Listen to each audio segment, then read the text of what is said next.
시작할까요? 준비됐을까요? 그러면 일단 시작하는 걸로 하죠. 뭐.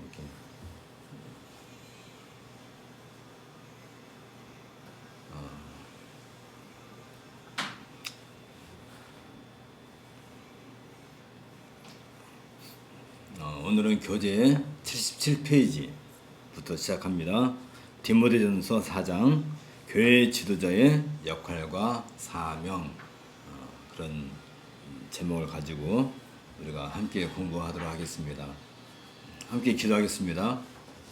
하나님 아버지, 우리를 또 이처럼 불러 모으시고 귀한 하나님 말씀을 통해서 우리의 삶이 또 우리가 속해 있는 교회가 어떠해야 하는가를 함께 생각할 수 있도록 은혜 주신 것을 감사합니다. 이제 공부를 시작하오니 이번 학기 마치는 시간까지 우리가 열심을 다할 수 있도록 은혜를 더하여 주옵소서. 예수님 이름으로 기도합나이다. 아멘. 방학을 잘 마치고 이제 3월달 봄을 맞이해서 2021년 한국 기네스피 아카데미 강좌를 계속 하도록 하겠습니다. 우리가 알다시피 팬데믹 상황 때문에 너무나 많은 분들이 힘들어하고 어려운 건 사실인데 또 하나님 말씀을 공부하는 것은 이보다 더 어렵고 힘든 상황에서도 끊이지 않아야 되니까 우리도 마음을 같이 해서 열심히 공부하도록 하겠습니다. 디모데전서는 목회서신에 포함된다고 그랬죠. 그냥 편의상 우리가 목회서신이라고 하는 것은 디모데전서, 디모데후서, 그다음 디도서 그렇게 얘기하는데 왜냐하면 특별히 바울이 자신의 생애 말기에 이 목회와 관련된, 왜냐하면 그 역사의 흐름 속에서 이제 사도 시대가 끝나고 이제 본격적으로 교회 시대가 시작되는. 근데 우리가 알다시피 사도 시대나 교회 시대나 하는 것은 전도 말하면 오순절 이후 이게 다 교회 시대에 포함되는 거죠, 당연히. 그러나 이제 우리 교회 시대에서 특별히 사도 시대를 구분하는 것은, 사도 시대를 왜 구분하냐면 사도 시대에 가장 중요한 역할이 하나 있는데 그게 뭐냐면 성경의 정경, 결집, 이게 가장 중요한 사도 시대의 큰 특성이라고 할 수 있습니다. 그러니까 성경이 기록되어져 가고 있는 그 기간, 사도 시대인데, 이 시대에는 우리가 알다시피 뭐 애연, 또 방언, 또 뭐 은사, 이런 것들이 많이 있었어요. 이 시대에는 이런 것들이 있는 이유가 뭐냐면 성경 계시가 아직 완성되지 않았기 때문에, 성경 계시가 완성된 이후에는 이런 예언이라든지 뭐 방언이라든지 또 이런 여러 가지 은사들이 많이 이제 축소가 되고, 그러나 아직 이때에는 교회에서 예언이라는 것이 있었단 말이죠. 특별히 교회에 직분자를 세우는 일이 있어서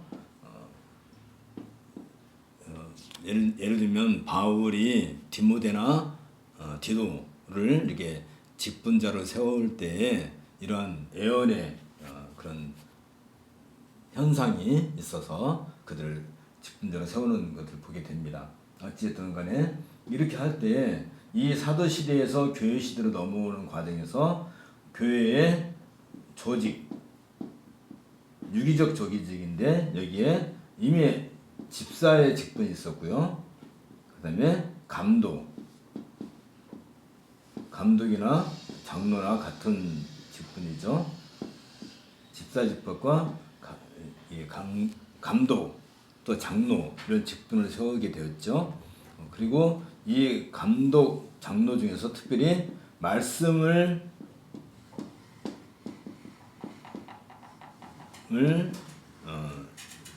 위해서 봉사하는 사람 직분, 말씀을 봉사하는 직분을 이제 후일에 이게 목사라 이렇게 했죠. 그러니까 지금 이건 이제 시간이 지나면서 이렇게 된 거고, 이 사도 시대에서 교회 시대로 넘어오는 이 상황에서는 집사와 감독 이 직분이 있었단 말이죠. 그러면 우리가 알다시피 이제 특별히 이제 이 감독과 장로는 같은데도 불구하고 특별히 이제 디도서나 디모데 전서에서는 이 장로에 대해서 언급을 하게 되죠. 이 장로는 주로 교회의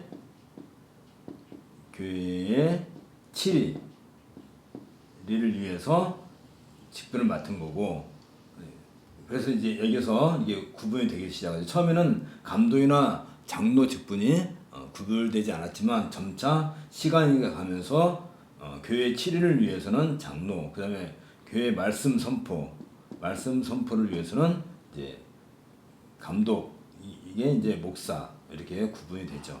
그러니까 이 부분을 우리가 좀 이해하게 되면 좋겠고, 특별히 이 감독이나 집사는 우리가 말다시피 뭐 봉사한다, 또 섬긴다 그런 뜻을 가지고 있어요.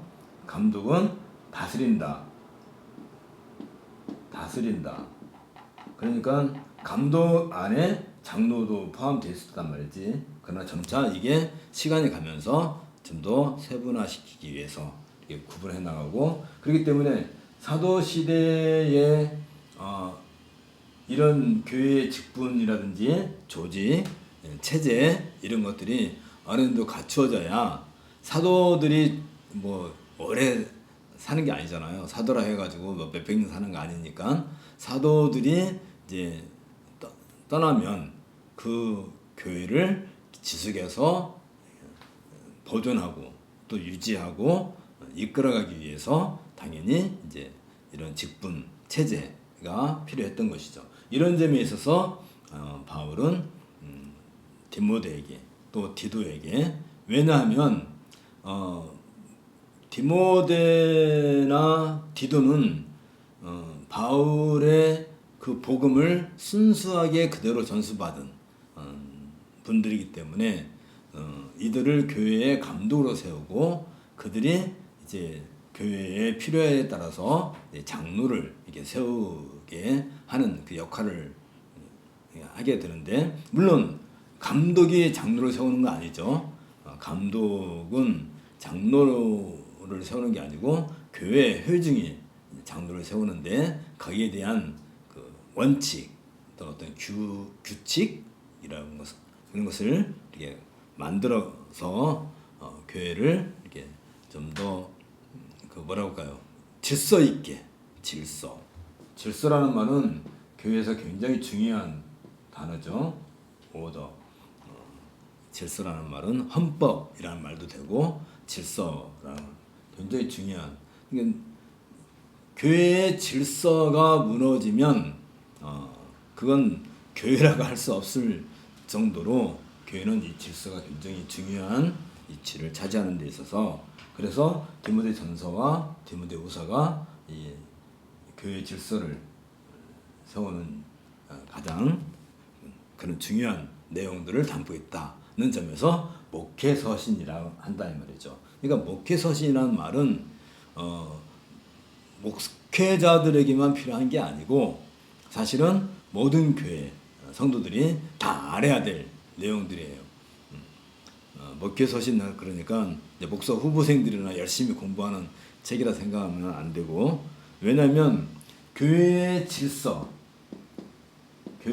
질서를 유지하는 데 있어서는 감독이나, 다시 말해 목사나, 또 치료하는 장로나, 또는 봉사하는 섬기는 집사나, 이런 직분자들만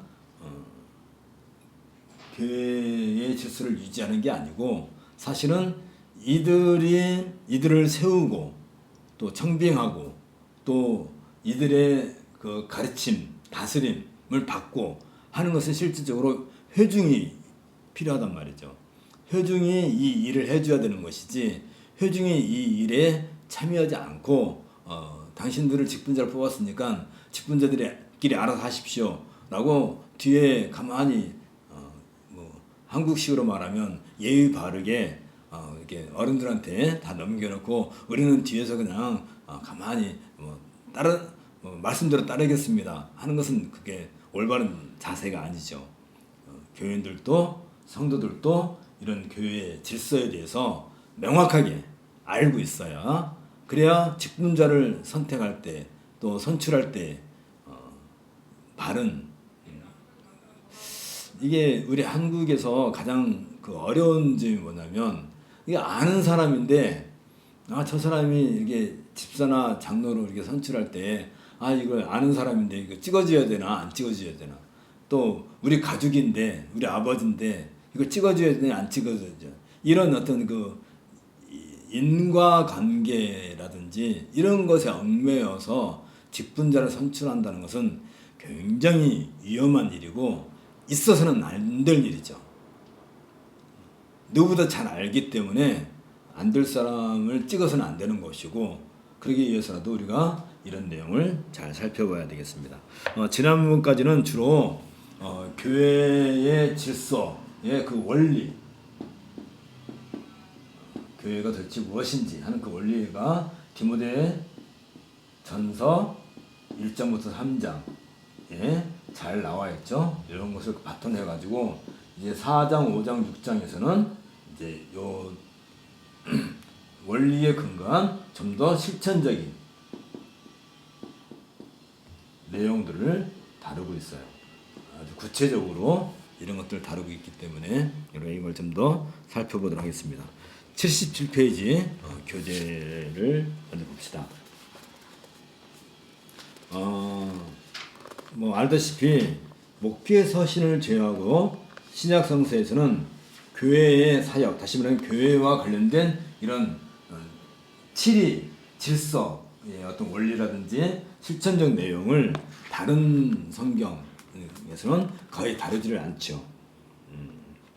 간혹 언급한다 해도 그건 상당히 이제 사도나 또 선지자라든지 또는 집사 이런 것을 좀 어느 정도 다루긴 해도 우리가 지금 본격적으로 얘기하고 있는 이런 내용들은 목회서신에서 주로 다루고 있습니다.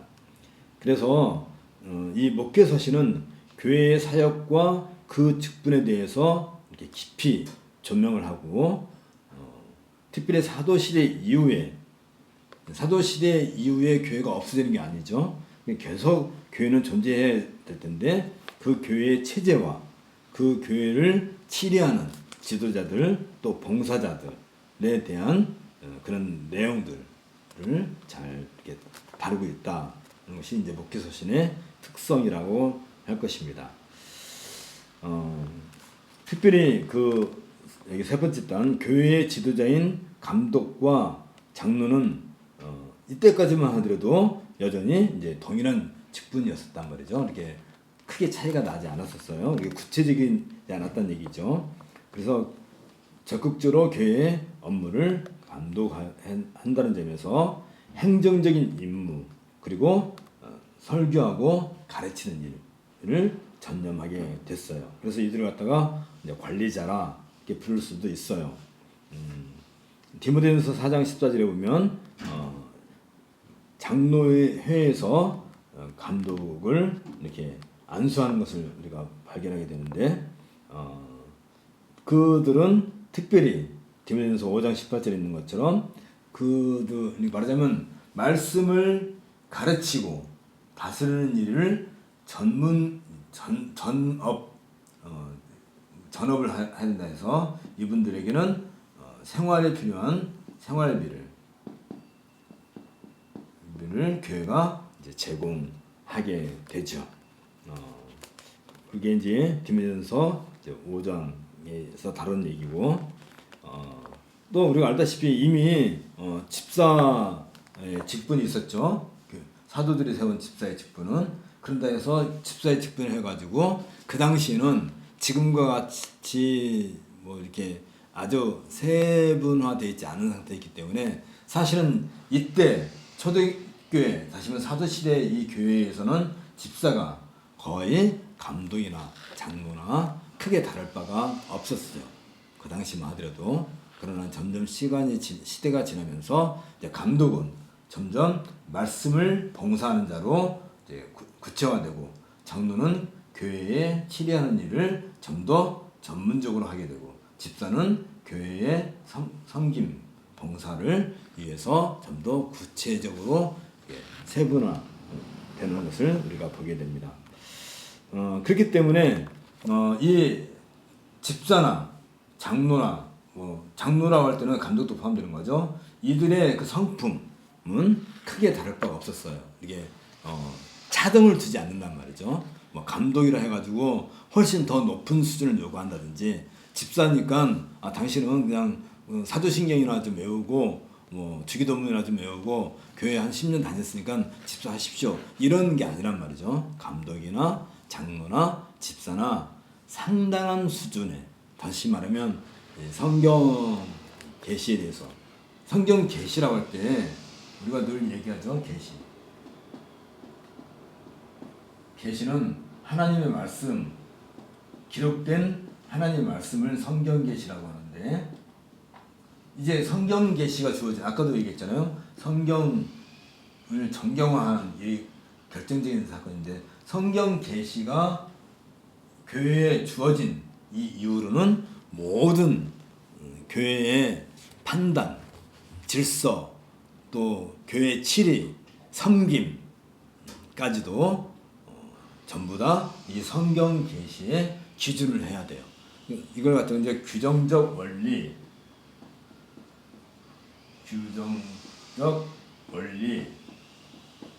하도 동그라미 많이 치니까 얘는 네모를 쳐야 되는가 봐. 규정적 원리라고 그러죠. 그래서 이 성경에서 금한 것은 절대로 교회가 가져올 수 없죠. 그리고 성경에서 확실히 명한 것은 절대로 교회가 그걸 순종하지 않을 수 없죠.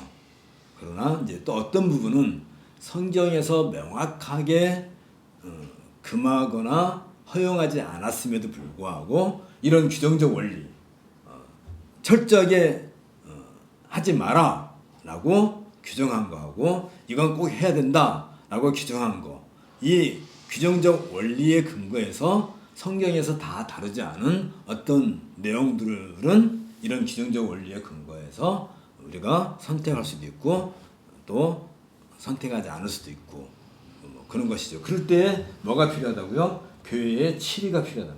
교회의 치리의 가장 중요한 부분은 바로 이 규정적 원리는 이미 하지 마라, 하라 라고 명확하게 선고되어 있는 것은 그대로 하면 되죠. 그러나 성경이 그런 걸, 모든 것을 다, 예를 들면 예배 아까 집사가 봉사, 섬김과 봉사라는데, 이 봉사란 말은 예배라는 말이죠. 집사도 예배에 직접 참여하는 거예요. 목사, 장로만 참여하는 게 아니죠. 집사도 예배에 직접 참여해요. 어떻게 참여해요? 주일날 성도들이 모여서 하나님께 드리는 그 연보를 모으고 관리하고 집행하는, 그것도 예배란 말이죠.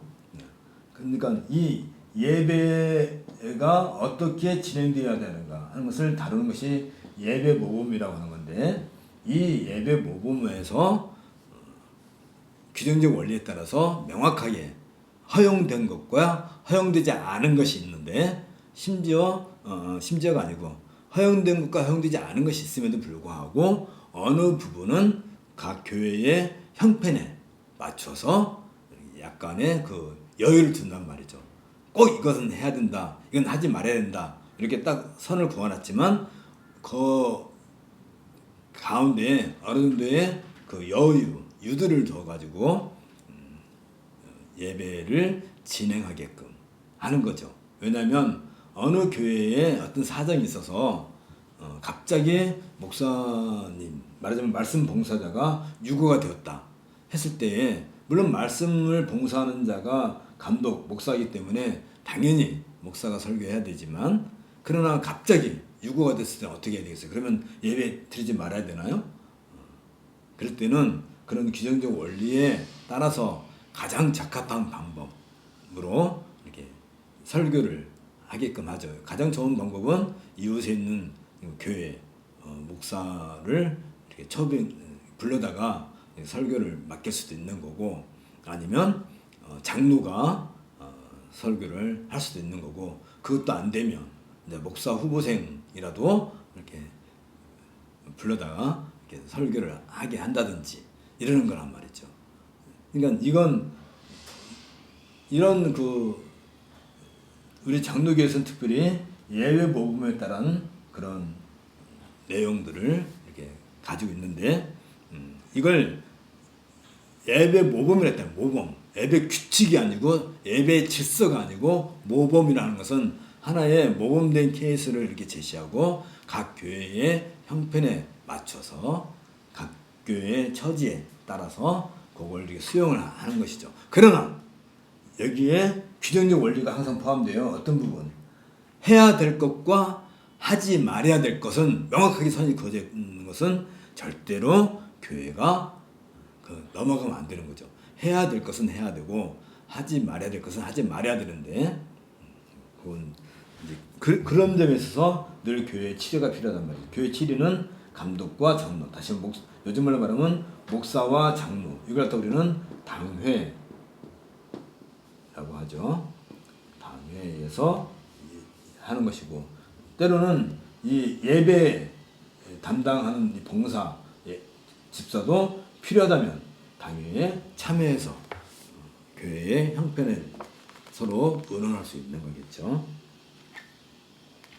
그렇기 때문에 이들은 다 교회의, 그러니까 장로, 목사, 집사는 다 교회의 감독자이고 동시에 봉사자란 말이죠. 교회를 이렇게 치리하고 또 다스리고 뿐만 아니라 그 교회를 위해서 헌신하고 봉사하는 입지에 있기 때문에, 이들은 이들을 세울 때, 다시 말하면 장로나 목사나 집사를 교회가 이렇게 임직할 때 거기에 적합한 어떤 자격 기준이라는 것이 있었단 말이죠. 여기 77페이지 아래서 두 번째 단, 품행과 관련된 이 내용들은 교회의 지도자일 뿐 아니라 모든 회원들에게도 공통적으로 요구되는 사항이기도 하다. 이건 또 굉장히, 그러면 목사와 장로와 집사만 지금 이 목회서신에서 얘기하는 그런 품행의 그런 품격을 유지하느냐 하면 그건 아니라는 거죠. 뭐죠? 모든 교인들도 당연히 그래야 되는 거죠. 이제 우리가 그 내용들은 이제 살펴보도록 하겠습니다. 그러니까 우리가 생각할 때 목사와 장로와 집사만 이렇게 높은 품위를 유지하는 게 아니라, 사실은 모든 성도들도 그런 품위를 유지해야 될 것이죠. 그리고 그 성도들 가운데서 특별히 이제 이 일에 적합한 사람을 교회가 임직을 하게 되는 것이죠. 그래서 마지막 제일 밑에 단 77페이지, 그리스도인이라 고백하는 모든 사람들은 삶에서 자신들의 교리를 반영하기 위해서 노력해야 된다. 다시 말하면 우리 교회가 고백하는 신앙 고백, 이게 바로 교리죠. 교리는 굉장히 딱딱하고 칼같이 어떤 사람을 이렇게 처단하고 그런데 목적이 있는 게 아니라, 교리는 사실 이 신앙 고백이라고 할 때, 신앙 고백은 무엇이에요? 하나님과 나 사이의 관계성 회복이고, 또 동시에 우리 성도들 모두의 어떤 신앙의 일치성, 신앙 고백이 같아야 된다는 것에 있어서 신앙의 일치성. 도대체 당신이 교회를 다니는데 무엇을 믿느냐라고 할 때 각 사람마다 다 다른 것을 믿으면, 다 다른 것을 고백하면 이건 교회라고 할 수 없잖아요. 우리가 말할 때 교회, 늘 우리가 얘기했죠. 교회는 뭐라고 했어요? 그리스도의 몸. 그리스도는 교회의 머리이시다. 교회의 머리이시다. 그리스도가 한다면 이건 한 몸이지.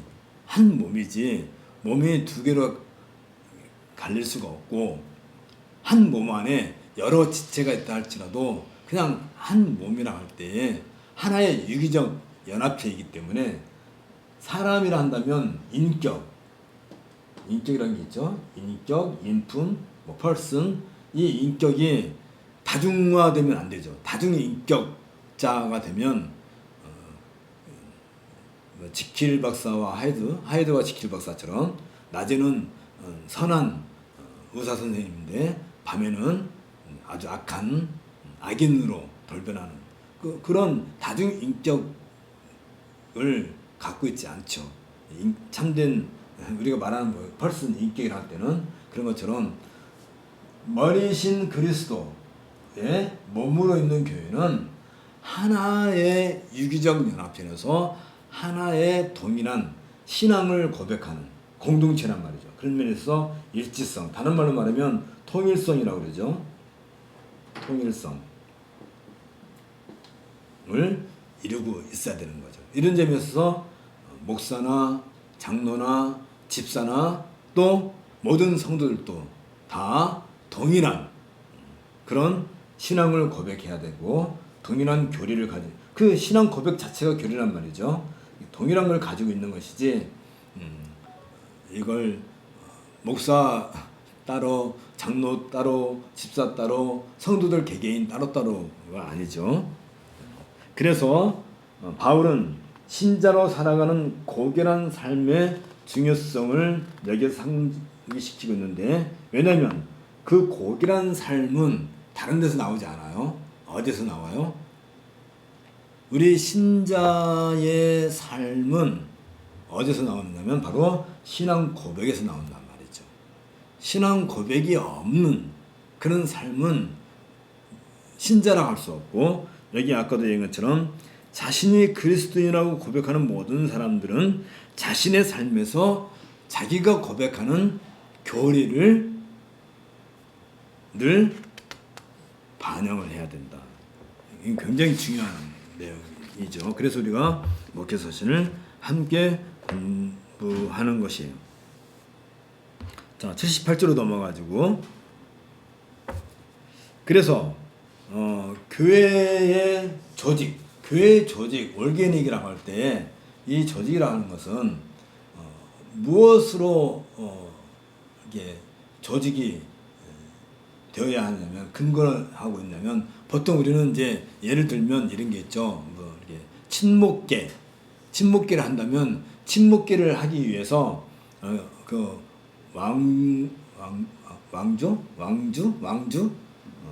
왕주가 있고 그 회원이 있단다면 그냥 내가 왕주할게 해서 왕주가 되는 게 아니에요.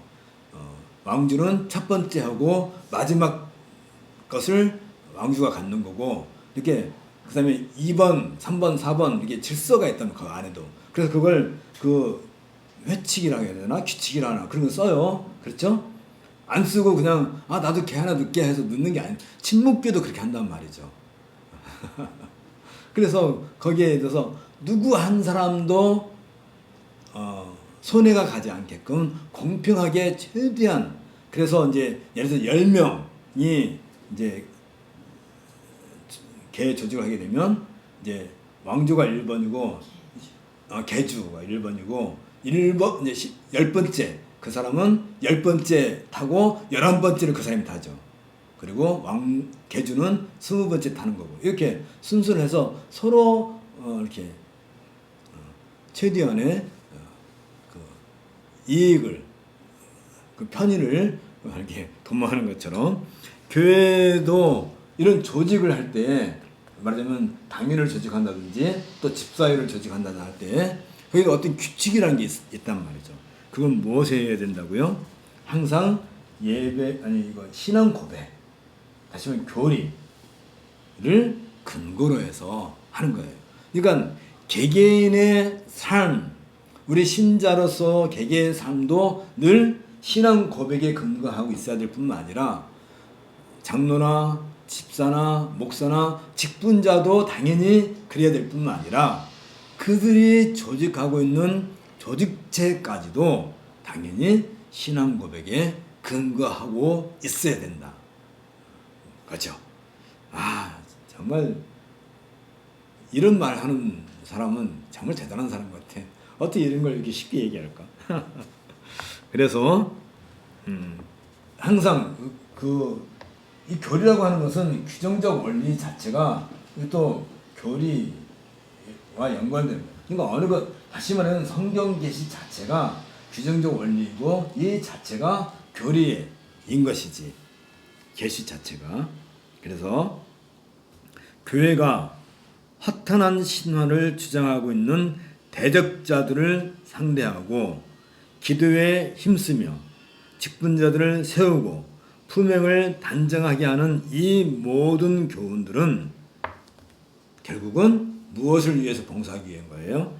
진리를 떠받치기 위한 버팀목이 되어야 할 회중, 다시 말하면 성도들 사이에서 어떤 삶으로 나타나는 것이다. 이게 디모데 전서가 우리에게 해주는 아주 중요한 메시지라고 할 수 있습니다. 그래서 우리가 1, 2, 3장을 통해서 그런 것들 배웠단 말이죠. 허탄한 신화를 주장하는 대적자들을 어떻게 상대할 것인가. 그리고 교회의 기도에 힘쓴다 할 때 한 개개인이 나의 필요를 하나님께 간구하는 그런 기도에 힘쓴다는 그런 말이 아니라 교회의 기도, 공동체의 기도. 그래서 늘 우리가 공중기도, 제너럴 프레이어 해서 공중기도를 교회에서 매주 예배 시간에 하잖아요. 그건 한두 사람의 어떤 필요에 의해서 하는 게 아니라 그 교회 전체, 좀 더 나가게 되면 우주적인 교회, 다시 말하면 그리스도의 몸된 교회의 필요, 또 그 교회를 위해서 기도하는 그런 내용을 담고 있단 말이죠. 그래서 그걸 공중기도, 제너럴 플레이어. 우리 한국에서는 이게 이상하게 됐어요. 초창기에는 당연히 이제 예배할 때 목사가 이 공중기도를 했었단 말이죠. 그런데 언제부턴가 이게 바뀌어가지고 목회기도라고 이제 이름이 바뀌었다가 이제는 대표기도라고 이름을 바꿔서 이제 대표기도 하니까 이제 장로도 교회 대표다 해서 장로들이 돌아가면서 대표기도를 하는 것을 보게 됩니다.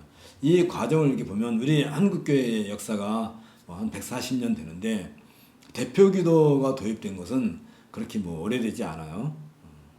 언제부터 이런 것들이 들어왔는지 모르지만 아마 서구의 자유주의 그런 영향을 받다 보니까 교회에서 이런 것을 충분히 검토하고 도입한 게 아니라 어떤 그 형편에 따라서 필요에 따라서 이렇게 하다 보니까 이제 중구난방이 된 것이죠. 그러나 전통적으로 우리 교회 이 전통적인 모습 오래전부터 교회에서는 공중기도 제너럴 플레이 해가지고 목사의 기도가도 아니고 장로의 기도도 아니고 집사의 기도도 아니고 어떤 그 성도 중에 힘 있는 사람의 기도도 아니고 온 우주적인 교회를 위해서 기도하는 그렇게 해야 되는 것이죠. 이건 교회의 기도라고 한단 말이죠. 그런 것이 꼭 필요한 것이고 그 다음에 직분자들을 세우는 그런 내용들을 이제 우리가 다루게 됩니다. 특별히 여기에서 우리가 지난 시간에 우리가 공부를 했는데 디모데전서 3장 16절 이건 디모데전서뿐만 아니라 모든 이 시대의 교회 앞으로 올 시대의 교회로 꼭 명심해야 될 것이죠. 디모데전서 3장 16절 요한복음 3장 16절도 유명하지만 디모데전서 3장 16절은 우리가 꼭 우리 가슴에 새기고 읽어야 돼요. 보면 크도다 경건의 비밀이여 그렇지 않다 하느니 없도다. 그는 육신으로 나타난 바 되시고 경건의 비밀이 곧 그리스도란 말이죠. 육신으로 나타난 바 되시고 영으로 의롭다 하심을 입으시고 다시 말하면 성령으로 부활하셔서 의롭다 하심을 입으시고 천사들에게 보이시고 만국에서 전파되시고 세상에서 믿음 바 되시고 영광 가운데서 올리셨음이니라. 이것이 가장 중요한 경건의 비밀. 그러니까 우리가 고백하는 신앙 고백의 가장 핵심적인 내용은 바로 그리스도 예수에 대한 것이다. 이것을 이제 교회가 물론 교회가 해야 될 일이 많이 있죠. 많이 있지만 교회가 가장 중요하게 해야 될 것은 뭐냐면 육신으로 나타나신 바 되시고 영으로 의롭다 하심을 입으시고 천사들에게 보이시고 만국에서 전파되시고 세상에서 믿음 바 되시고. 그러니까 교회가 하는 일은 뭐예요? 만국의 이 경건의 비밀, 복음의 비밀, 하나님의 경륜에 속해 있는 이 복음의 내용을 전파하고 그리고 세상에서 믿음 바 되고 세상에 있는 모든 사람들이 이 그리스도 예수를 우리의 구주로 고백하고 그에 대한 믿음을 고백하는 일에 누가 있어야 된다고요? 그게 교회가 있어야 되는 일이고 특별히 그 일에 직분자들이 이 일에 봉사한단 말이죠. 굉장히 중요해요. 이것이 교회의 사명이고 직분자의 사명이고 다시 말하면 우리 모든 성도들도 언젠가는 교회 직분자가 될 거란 말이죠. 그래서 늘 이런 부분에 있어서 준비를 하고 있어야 돼요. 이게 바로 진리. 다시 말하면 성경 계시할 때 이 교리에 근거한 것들은 진리라고 하는데 이 진리를 우리 교회가 보존하고 이걸 전파하고 그리고 다음 세대에 넘겨줘야 돼요. 어떻게? 사도 바울이 디모데와 디도에게 넘겨준 그 복음의 진리, 그 내용을 그대로 교회가 받아서 그걸 보존하고 이걸 세상에 전파하고 그래서 세상 사람들 하여금 믿지 않는 자들 하여금 이걸 믿게 하고 그리고 이것을 뭐라고 그랬죠? 통일성 이루는 거죠. 통일성. 신학에 있어서 통일성을 이루고 그럼으로써 이걸 또 계속해서 유지시켜 나가고 보존해 나가고 또 전수해 나가고 하는 일들이 교회의 가장 중요한 사명이고 교회가 이 땅에 존재해야 될 이유란 말이죠. 이거 말고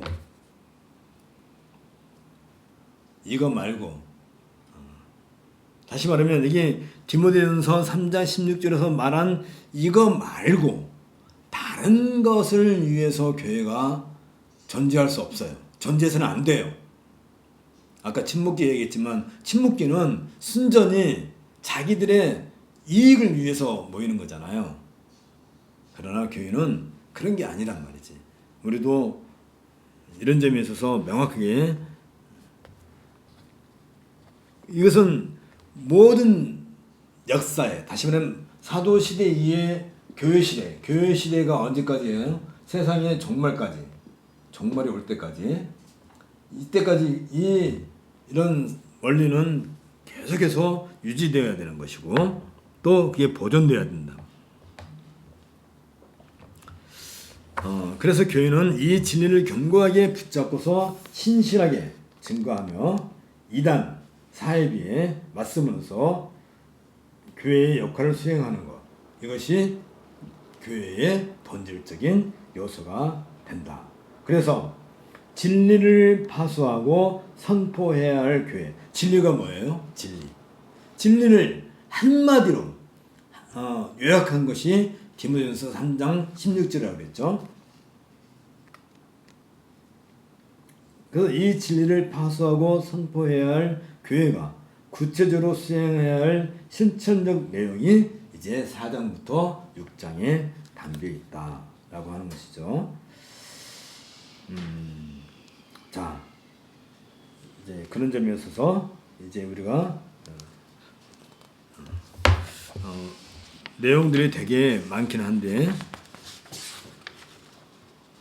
먼저 참된 진리와 거짓 진리, 다시 말하면 참된 교회와 이단 사이비의 차이점을 명확하게 선을 긋는 것, 그것이 거짓 가르침, 다시 말하면 가짜 거짓 교회, 거짓 진리, 이런 것들은 어디로부터 나오는가 라고 할 때 바울은 아예 단적으로 얘기해요. 디모데전서 4장 1절, 여기 78페이지 제일 아래쪽에 나왔죠. 그러나 성령이 밝히 말씀하시기를 후일에 어떤 사람들이 믿음에서 떠나 미혹해 하는 영과 귀신의 가르침을 쫓으리라. 성령이 밝히 이런 말씀하셨는데, 언제는 이제 어떤 사람들이, 다시 말하면 이 모든 것이 성령이 교회를 보존한다는 것은 원리인데, 이 원리에서 떠난 어떤 사람들이 있는데, 그들이 누구냐 하면 미혹해 하는 영과 거짓의 아비인 귀신의 가르침을 따르는 사람들이 생긴다 그래요. 자, 요거는 좀 우리가 구분을 해야 돼요.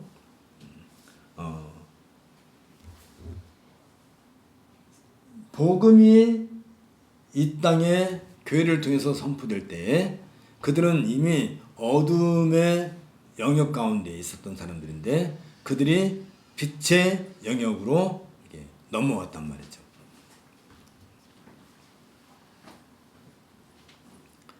빛의 영역으로 넘어옴으로써 그들이 빛의 자녀가 되었어요. 물론 우리가 우리 장로교의 교리에 의하면 이렇게 그리스도 예수를 믿는 믿음을 고백할 때 칭의가 일어나게 되죠. 여기다 적읍시다. 칭의, 그 다음에 성화의 과정으로 들어오게 되죠. 칭의는 전적으로 그리스도 예수를 믿는 믿음이고, 이 믿음은 하나님께서 주시는 선물로 우리에게 주어져요. 그러니까 이 칭의에 있어서는 우리가 할 수 있는 일은 아무것도 없단 말이죠. 전적으로 이는 하나님의 선물이고, 그리스도 예수를 믿는 그 믿음의 고백은 누구를 통해서? 성령의 조명을 통해서 이루어지게 되니까 이 칭의의 과정에 있어서는 전적으로 하나님께서 이 일을 주관하세요. 그러나 이 성화의 과정에 있어서는 늘 성령께서 무엇을 가지고? 성경 계시를 가지고 계속해서 우리를 성화시켜 나가요. 그럴 때 우리 장로교회 교리에 의한다면 이 칭의는 하나님의 선물이고 이걸 되돌릴 수가 없어요. 되돌리지 않아요. 하나님의 영원한 작정에 따라서 되어지는 것이기 때문에 절대 되돌릴 수가 없어요. 특별히 에베소서 1장 3절에서 14절에 나와 있는 하나님의 경륜에 따라 되어진 일이고, 이들은 다시 말하면 이 성화의 과정을 거치는 이들은 하나님을, 또 성자 예수 그리스도를, 또 성령 하나님을 찬송하기 위해서 하나님께서 만세전에 택하신 자들이란 말이에요. 이런 점에 있어서 이건 절대로 되돌릴 수도 없고 물릴 수도 없어요. 이건 하나님의 절대 주권에 속해요. 그런데 때로는 하나님이 선택하지 않고 하나님의 영원한 예정에 포함되지 않은 사람들 중에 복음이 선포될 때, 복음이 이 세상에 아까 그 디모데전서 16절에 있는 것처럼 만국에서 이 그리스도가 전파되고 또 그들로 하여금 그리스도를 믿고 고백하게 하는데, 당연히 여기에는 하나님의 선택에 따른 이런 믿음의 고백과 성령의 조명으로 칭의가 이루어져야 될 텐데, 의롭다함을 받는 것인데, 문제는 이걸 사람이니까 자기도 이런 복음에 대해서 공부를 하고 듣고 하다 보면 나도 그러면 예수를 믿어볼까 하고 교회에서 신앙을 고백하고 교회의 회원이 될 수도 있다 이 말이죠. 분변이 가요? 그러니까 우리는 하나님의 절대 주권에 의해서 우리는 불가항력적으로 하나님께 은혜를 입었기 때문에 우리는 어쩔 수 없이 예수 그리스도를 나의 구주로 고백하고 믿고 성령의 조명 가운데서 이제 교회의 회원으로 들어와야 정상인데, 그럴 수밖에 없어요. 누구나 하나님께서 택한 백성은 다 그렇단 말이죠. 그런데 어떤 사람은 이런 것과 상관없이 하나님의 불가항력적인 은혜와 상관없이 내가 스스로 은혜를 받아, 내가 스스로 예수는 그리스도라고 고백을 해. 세상에서 이런 일이 생길 수 있는 거예요. 요즘은 하도 교회가 이게 이러니까 뭐라 할까요? 많은 부분에서 교회가 참 좋지 않은 그런 걸 보여서 교인이 된다는 것이 부끄럽지만, 그러나 예루살렘 교회가 처음에 시작했을 때도 오히려 많은 그 유대인들이 예루살렘 교회를 보고 너무 부러워한 거란 말이죠. 너무나 부러워해가지고 감히 그 그룹에, 그 교회에 갈 수 없다는 그 두려움을 느꼈단 말이죠. 교회를 보면 그런 두려움을 느끼는 거예요. 세상 사람들은 나는 저렇게 거룩한 공동체에 들어갈 수가 없는 존재구나, 마땅히 그렇게 생각해야 되는데, 요즘같이 이렇게 세상이 온통 혼돈 혼미 속에 있다 보니까 나도 저런 교회에 다닐 수 있겠다 해서 교회에 들어와 가지고 사도신경을 외우고 주기도문을 외우고 또 성경을 좀 읽고, 그래서 학습도 받고 세례도 받고, 그리고 그 가운데 어떤 사람은 장로도 되고, 또 어떤 사람은 목사도 되고, 또 어떤 사람은 집사도 되고. 그래서 어떤 일을 해요? 목사와 장로와 집사가 되면 이제 서서히 본색이 드러나지. 아까도 얘기한 것처럼 이 교회는 그리스도의 몸된 교회라고 그래서 교리의 통일성, 신앙의 통일성을 가질 수 있을 뿐만 아니라 이 교리에 근거한 삶, 명쾌하게, 아까 얘기했잖아요. 모든 그리스도인들은 이 교리를 자신의 삶으로 드러내야 된다. 그걸 자신의 삶 속에서 적용해야 된다 라고 했는데, 그런 점에 있어서 이걸 우리는 한마디로 다른 말로 말하면 순결성, 복음의 순결성, 복음의 통일성뿐만 아니라 이 순결성도 가지고 있단 말이에요. 여기에 오염되지 않아야 돼. 그렇죠?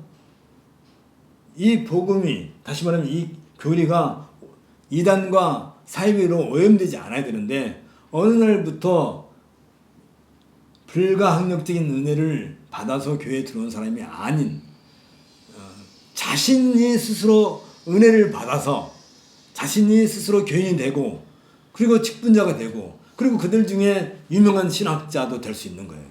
그래서 성경을 가르치고 전파해야 될 그 사람들이 어느 날부터 성경의 교리를 조금씩 변개시키는, 그런 일들이 역사선상에서 있었단 말이죠. 많이 있었죠. 가장 대표적인 게 뭐예요? 가장 대표적인 거. 로마 캐톨릭에서 AD 313년 로마 국교로 이게 정교화되고 난 뒤에 교회 안에 그런 일들이 너무 많이, 다시 말하면 교회에 들어올 때는 충분히 그들이 교리를 배우고 신앙 고백을 하고, 다시 말하면 카테키즘을 통해서 그는 교회를 배우고 신앙 고백을 통해서 교회로 들어와야 되는데, 로마의 국교가 되다 보니까 이제 기독교인이 아니면 관공서에 취직할 수가 없어요. 요즘 말로 말하면 공무원이 될 수가 없어요. 그러니까 어떻게 해야 돼요? 교인이 돼야 돼. 교인이 되어야 이제 공무원도 될 수 있고 무역도 할 수 있고 이렇게 모든 걸 할 수가 있으니까. 그래서 불가항력적인 은혜를 받은 사람들이 교회에 들어오는 게 아니라 자기가 스스로 자기 발로 걸어서 교회에 들어온다. 그래서 그 가운데 유명한 신학자들도 있고, 그 가운데 심지어 교부는 아니지 감독이 되는 사람들도 있었단 말이지. 그래서 거짓 복음을 이때부터 이미 교회 안에 그런 것들이 생긴단 말이죠. 그걸 가르쳐서 뭐라 한다고요? 바울은 아예 노골적으로 얘기해요. 거짓 영에 사로잡혔다. 귀신의 가르침을 쫓는다. 라고 얘기한단 말이에요. 그래서 어떤 사람들은 믿음에서 그걸 갖다 떠났다. 그걸 갖다가 믿음을 떠났다 그래요. 떠났다.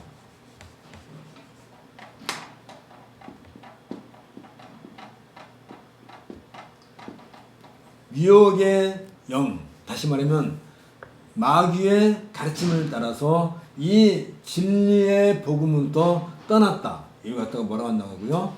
이걸 갖다가 배교라고 하는 거예요. 그러니까 불가항력적인 하나님의 은혜를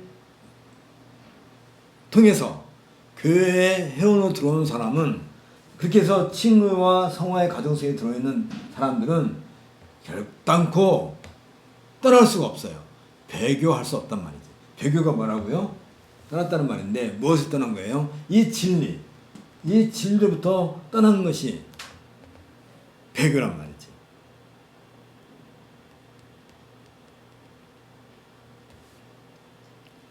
그래서 이게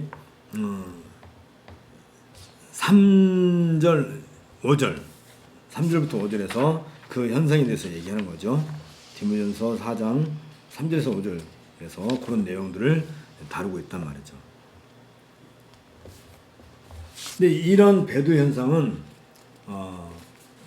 성령께서 말씀하셨다고 했는데, 이미 예수님께서 마태복음 24장 10절에서 11절, 또 마가복음 13장 22절에서도 이걸 경고하신 바 있단 말이죠.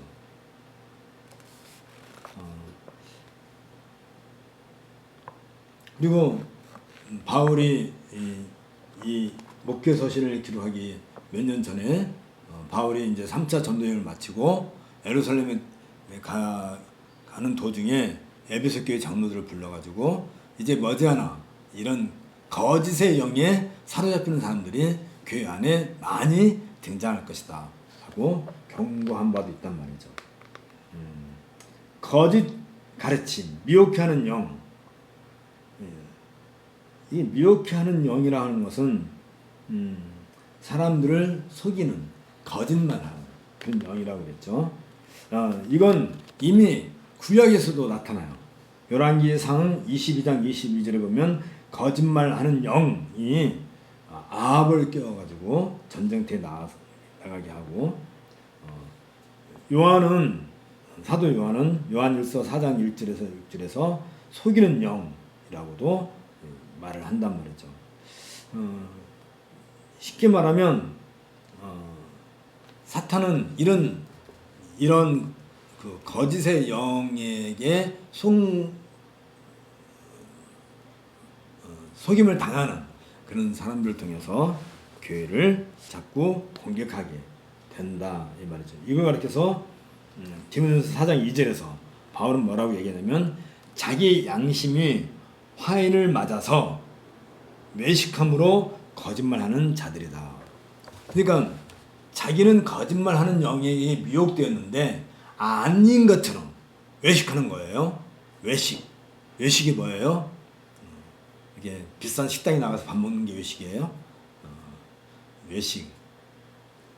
거짓의 영에 본인이 사로잡혀 있는데 아닌 것처럼 자기는 성결하고 이 순결은 그 성결이랑 똑같은 말이지.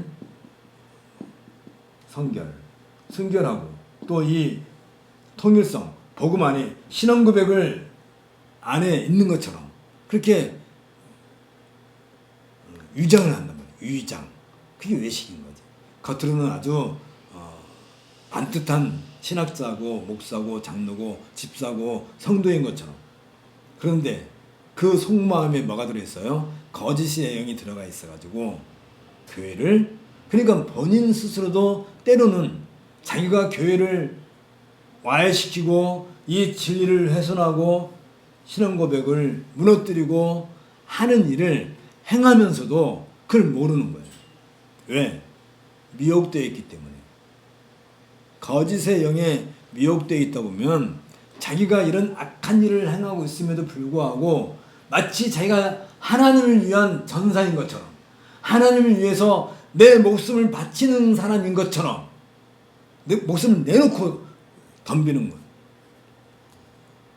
깡패 중에서 제일 무서운 깡패가 죽기 살기를 덤비는 깡패가 제일 무서운 것처럼 교인들 중에서도 이런 사람이 제일 무서운 거예요. 아예 죽기 살기고 하고 거짓의 영에 사로잡혀서 교회에서 온갖 난동을 그 사람들은 그냥 할 일이 없어서 심심해서 오늘 교회 가서 말씀 피울까? 하고 가서 말씀 피우는 게 아니에요. 그냥 목숨 걸고 교회 와서 말씀을 피우는 거야. 왜? 귀신 들렸기 때문에. 귀신 들렸다고 하면 또 오해할 수 있겠다. 미혹의 영에 사로잡혔기 때문에 거짓 가르침과 이런 일을 아예 목숨 걸고 그래서 바울 시대뿐만 아니라 지금도 그런 사람들이 아예 교회에 찾아다니면서 아니 교회에 이렇게 말하면 미안한 얘기지만 교회의 목사가 돼가지고 많은 사람들을 미혹을 장로가 돼가지고 집사가 돼가지고 그런 일을 한단 말이에요. 교회 안에서 사기꾼도 하고 교회 안에서 그런 일들을 하는 거예요. 누가 한다고요? 거짓의 영에 사로잡혀 있는 사람. 아까 얘기했어요. 칭의와 우리는 성화 과정에 있기 때문에 한번 하나님의 불가항력적인 은혜를 입은 우리는 절대로 결단코 여기에서 벗어날 수 없어요. 다시 말하면 미혹의 영에 빠지지 않아요. 근데 이게 굉장히 중요해요. 그러나 자기 스스로 은혜 받은 사람들은 교회에 들어와서 최고의 신학자가 되고 최고의 무슨 영예로운 그런 명예를 누리면서 교회의 신앙 고백, 진리, 교리를 무너뜨리는 일을 아예 자기 목숨을 걸고 하는 거야. 그래서 교회가 이런 직분자들을 세울 때 또 성도를 맞이할 때도 마찬가지예요. 처음에 성도를 맞이할 때에도 우리는 물론 불강력적인 은혜를 받은 사람인지 아닌지 알 수 없지만 교회가 최대한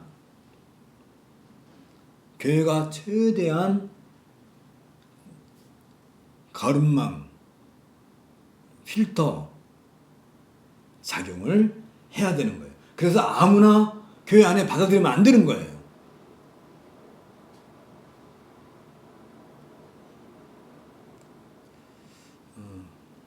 여기서 좀만 가면 사당동 사거리에 어떤 교회가 하나 있는데 그 교회가 이제 교회 건축을 하려고 돈을 많이 모았어요.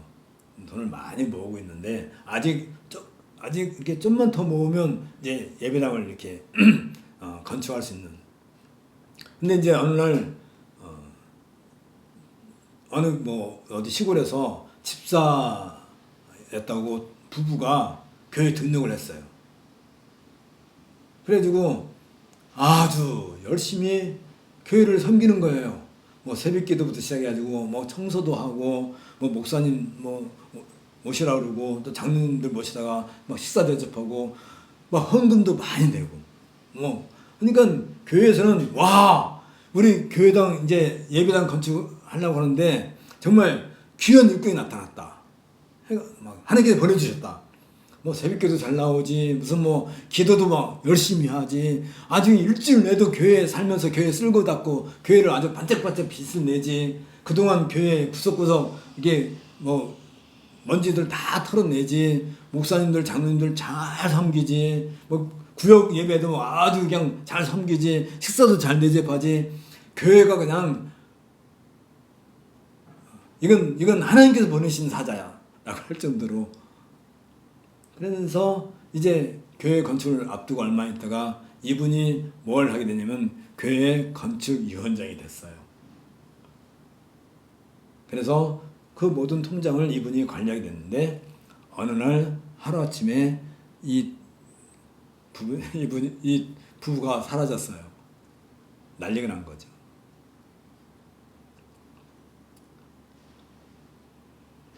왜 그래요? 왜 그랬어요? 교회 회원으로 맞이하는 데 있어서 철저히 검증하지 않았기 때문에 그런 거예요. 무엇에 근거해서 검증을 해요? 신앙 고백에 근거해서 웨스트민스터 신앙 고백서라든지 대회를 문답, 회를 문답 이미 우리는 이걸 가지고 있잖아요. 여기에 근거해서 충분히 그분들의 삶을 그분들이 과연 이런 신앙 고백에 자신의 삶에서 실제적으로 증거하고 있는지 그렇게 드러내고 있는지 충분히 살피고 맞이해도 늦지 않는데 다들 그걸 놓친 거란 말이에요. 간과한 거라. 지나쳐버린 거라.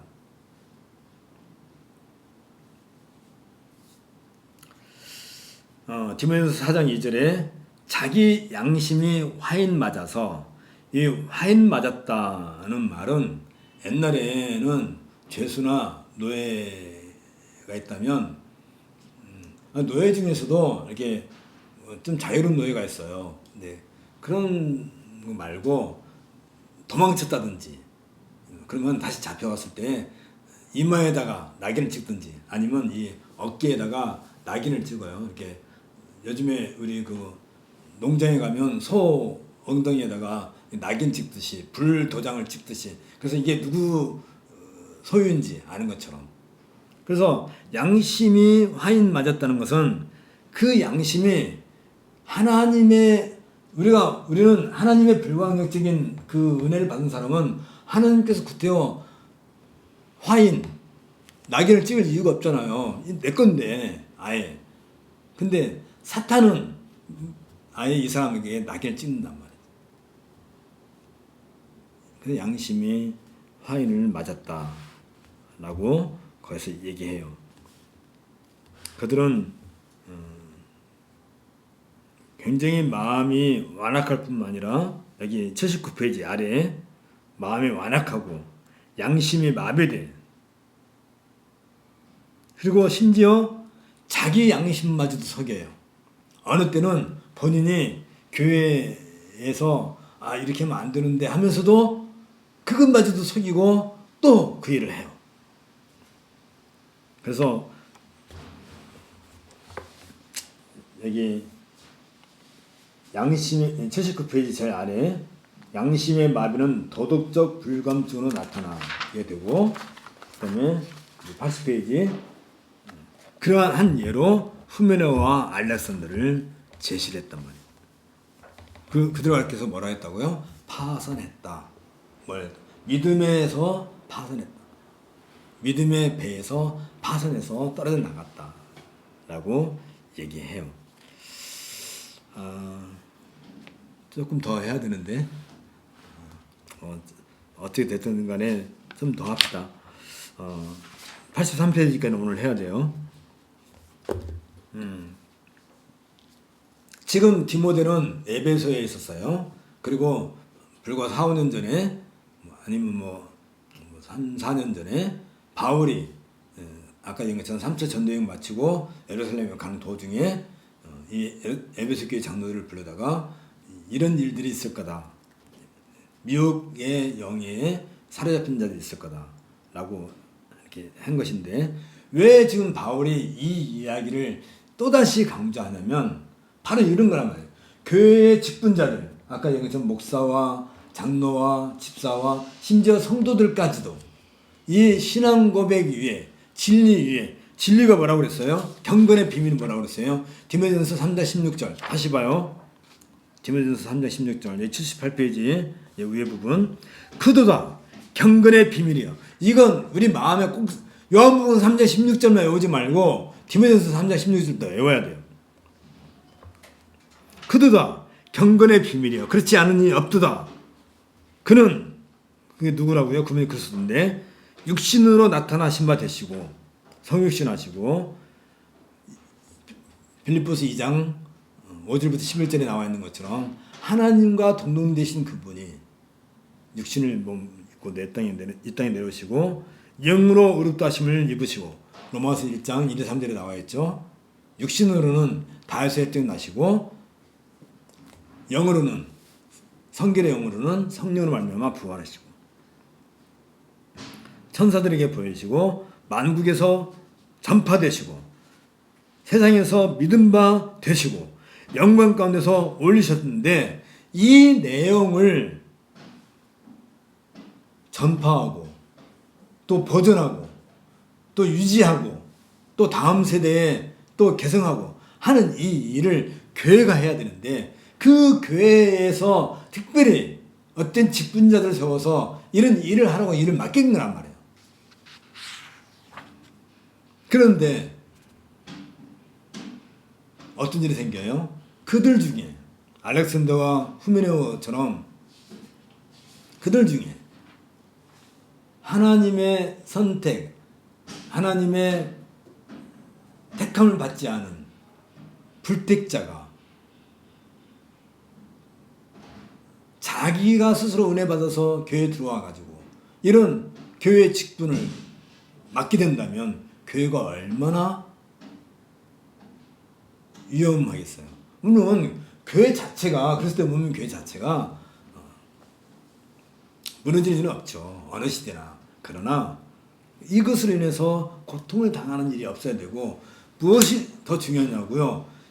그리스도는 전파되어야 되는데 이 경건의 비밀 복음이 전파되어야 되는데 전파될 때 거짓된 것이 가짜가 전파된다면 안 되기 때문에 특별히 이 직분자들을 택하는 일에 있어서 이 거짓의 영에 사로잡히는 사람들이 이 직분자가 되지 않도록 하기 위한 책임이 누구한테 있어요?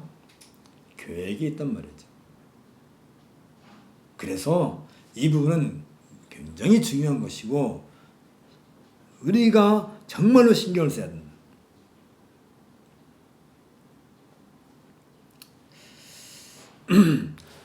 특별히 이들이 주장하는 것, 이 거짓 가르침이 주장하는 것이 뭐냐면 둘 중에 하나예요.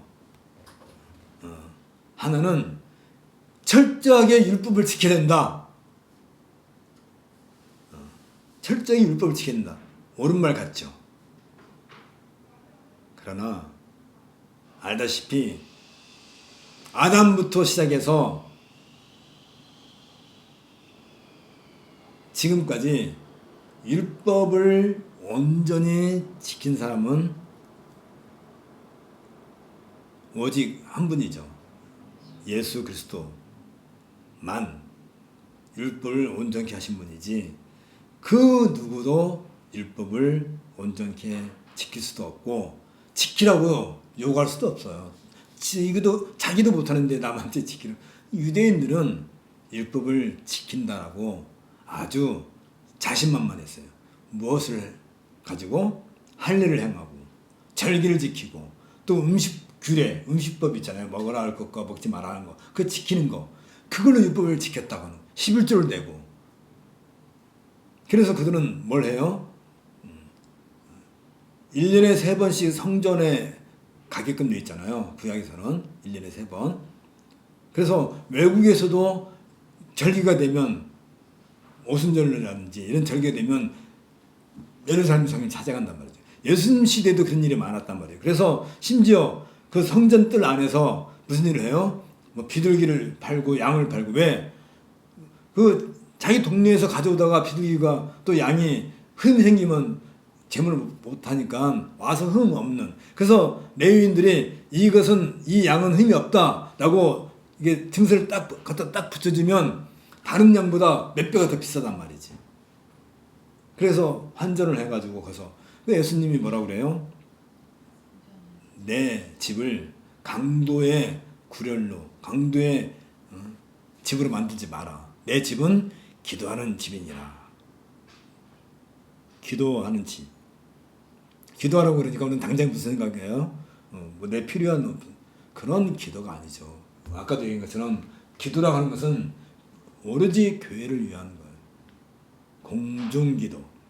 우리 사르스 교회가 매주마다 공중기도를 이렇게 공개하고 있는 이유도 이 교회의 기도는 한 개인의 기도가 아니고 온 세계 교회의 기도 보편성을 가지기 때문에 함께 참여하자는 차원에서 그렇게 하는 거란 말이죠. 그래서 그 다음에 철저히 율법을 지키자라고 하는 것도 거짓 가르침이고, 또 하나는 이제는 우리가 은혜를 받았으니까 율법 정도는 안 지켜도 된다. 율법주의자와 반율법주의자 둘 중에 하나예요. 거짓 가르침의 내용은 대부분 거기에 포함되는 거야. 그러면 우리는 어느 쪽이에요? 율법을 지키자는 쪽이에요? 율법을 안 지키자는 거예요? 우리는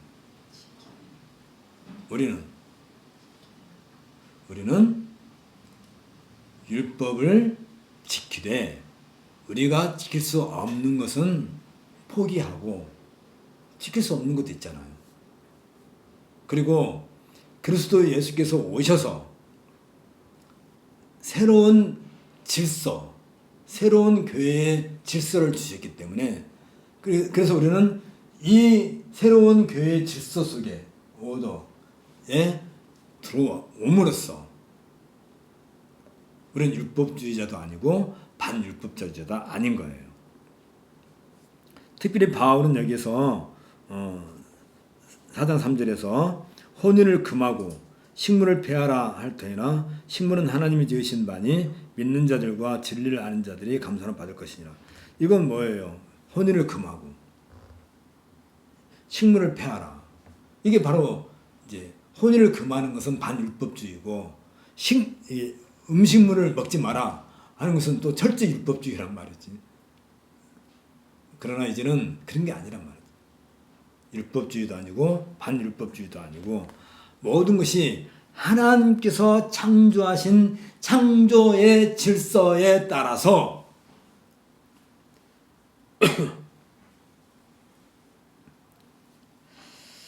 그래서 디모데후서 4장 4절에서 하나님의 지으신 모든 것이 사람의 감사함을 받으면 바를 것이 없다라고 이야기하는 거란 말이죠. 조금 지나갑시다. 그래서 늘 우리는 율법주의, 반율법주의가 아니고 창조의 질서, 오도를 따라서 하는 것인데, 여기 81페이지 가운데 단면 보면 거기 페어베원이라는 분이 이런 말을 했어요. 하나님의 말씀은 사람으로 하여금 창조의 선물을 사용할 수 있는 근거를 주고, 사람의 말은 그 선물을 인정하고 그 위에 하나님의 복을 주시기를 기원하는 역할을 한다. 다시 말하면 하나님의 말씀은, 다시 말해 계시는 모든 것을 창조의 선물로서 우리가 맞이할 수 있다는 것을 얘기해요. 결국은 이 하나님의 창조 질서를 거부하는 것은 하나님을 거역하는 것과 다를 바가 없다라는 것이고, 그 다음에 경건의 질서, 이 창조의 질서를 따라서 사는 성도들을 한다면 4장 6절에서 내가 이것으로 형제를 깨우치면 그리스도 예수의 선한 일꾼이 되어 믿음의 말씀과 내가 듣는 선한 교육으로 양육을 받는데, 이것이라고 하는 것은 지금까지 얘기한 그 내용들이에요. 이것들 4장 1절부터 5절까지 지금 우리 공부하고 있는 이것들을 가지고 깨우쳐 주는 것인데, 이런 것을 함으로써 어떤 결과를 가져게 되면 예수님의 선한 일꾼들로 세워져 나가는데, 그 선한 일꾼, 다시 말하면 미혹의 영에 빠지지 않고 예수님의 선한 일꾼으로 되어가는 것 자체가 그게 바로 경건이라고 하는 것이고, 여기 디모데전서 4장 8절에 육체의 연습은 약간의 유익이 있으나, 여기 82페이지 가운데요, 육체의 연습은 약간의 유익이 있으나 경건은 범사에 유익하니 금생과 내생의 약속이 있느니라. 다시 말하면 육체의 연습은 지금 내가 유익이 오지만 경건의 연습은 내생에까지도 우리에게 유익을 가져다 준다. 그래서 그 경건이라는 것은 다른 게 아니에요. 여기 칼빈이 말을 하기를, 경건이 때로는 형식적인 종교 행습을 뜻하는 경우도 있지만 하나님을 향한 인간의 경외심과, 그러니까 하나님께서 우리를 이렇게 향하고 있을 때 그 하나님을 바라보고 있는 우리의 경외심, 두렵고 떨려하는 그런 경외심과 거기에 사랑이 더 합해지는 것이 경건이라. 그래서 경건이란 순결한 양심에서만 찾아볼 수 있는 영적인 것으로 하나님을 예배하는 것이다. 여기 오타가 있네요. 하나님을 예배한다는 그런 의미를 갖고 있는 거예요. 경건이라고 하는 것은 아까 얘기했어. 이미 우리가 갖고 있는 이 신앙고백하는 이 진리가 우리의 삶 속에서 계속 나타나지고 증거되어지는 것이 로마서 12장 2절에서 바울이 말하는 것처럼 산 제사로 하나님께 드리는 예배란 말이죠. 그게 바로 경건이라는 것이죠. 여기에서 유익을 누리는 게 아니라 이 경건은 영원한 영생까지도, 그리고 참된 가르침과 거짓 가르침의 분별은 다른 거 없죠. 디모데전서 4장 10절에서 바울은 뭐라고 얘기해요? 이를 위하여 우리가 수고하고 진력하는 것은 우리 소망을 살아계신 하나님께 두미니 곧 모든 사람, 특히 믿는 자들의 구주시라. 그러니까 내가 고난을 받고 내가 어떤 면에서 많은 핍박을 받고 손해를 받는다 할지라도 우리는 뭘 하는 거예요? 여기 4장 10절에 있는 것처럼 우리의 모든 소망을 어디에 두는 거라고요? 하나님께 둔다. 그러나 거짓의 영, 미혹하는 영에 사로잡힌 자들은 절대로 하나님께 소망을 두지 않아요. 오직 자기 배만을 위해요. 자기 이익만을 추구해. 양심을 속여가면서까지. 교회에서는 이래서는 안 된다라고 하면서까지도 하나님께 소망을 두지 않는 사람. 자, 오늘은 여기까지 하십시다. 그래서 여기 마지막 83페이지 그 3 교회 지도자의 위치와 사명, 바로 그 위에 이상의 이야기를 가리켜서 바울은 자기 양심이 화인 맞아서 외식함으로 거짓말하는 자들의 그 거짓 가르침을 반박하고 이제 참된 가르침이 무엇인가? 그게 경건이라고 했죠. 참된 가르침을 따라 살아가는 것. 다시 말하면 성화의 과정 속에 있는 그 모든 것이 경건에 해당되는 것인데, 그러한 것들이 무엇인지를 이제 좀 더 자세하게 가르치기 시작합니다. 이제 우리가 다음 시간에는 83쪽부터 시작하십시다. 그리고 디모데전서를 우리가 이렇게 자세하게 공부하고 있는데 디도서의 전설을 자세하게 공부하면 사실 많은 부분에서 디도서와 이게 중복되는 부분이 있어서 지금 디모데 전서를 공부하지만 사실은 디도서랑 같이 공부한다 생각하면 차라리 마음이 편할 거예요. 디도서에서는 조금 더 이렇게 세밀한 부분을 타치하고 있는데 내용상 보면 원리상 보면 오늘 우리가 공부한 것과 크게 다르지 않아요. 그러니까 진도가 중요하긴 하지만 디모데전서 하나를 제대로 공부하면 사실은 신구약 성경 전체를 다 공부하는 것과도 같아요. 그러니까 열심히 공부합시다. 기도하겠습니다. 주님, 오늘도 우리가 이 귀한 말씀을 통해서 하나님의 사람으로서 이 땅에서 우리가 진리의 경건의 비밀을 따라서 살아가는 이러한 삶이 무엇인가에 대해서 함께 공부했습니다. 무엇보다도 우리가 하나님의 불가항력적인 은혜를 받은 자로서 이 귀한 자리에 부름을 받았다 한다면 오로지 하나님께 우리의 모든 소망을 걸고 이 땅에서 살아가는 그런 믿음의 용기를 갖게 하여 주옵소서. 예수님 이름으로 기도합나이다. 아멘. 수고했습니다. 다음 시간에 뵙겠습니다.